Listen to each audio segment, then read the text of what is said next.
Taste the Daily. திருடி ஓட்டி வரும் டூ வீலருக்கு பெட்ரோல் போடுவதற்காக செல்போன் திருட்டில் ஈடுபட்டு வந்த இளைஞரை தாம்பரம் போலீசார் கைது செய்தனர். ஜிஎஸ்டி சாலையில் வாகன தணிக்கையின் போது நிற்காமல் சென்ற ஜான் பிரிட்டோவை துரத்தி சென்று போலீசார் பிடித்தனர்.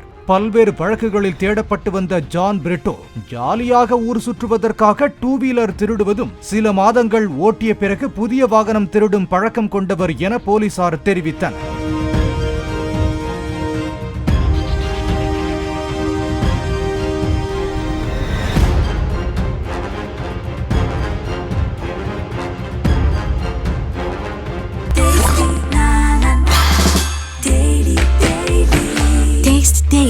Taste the Daily.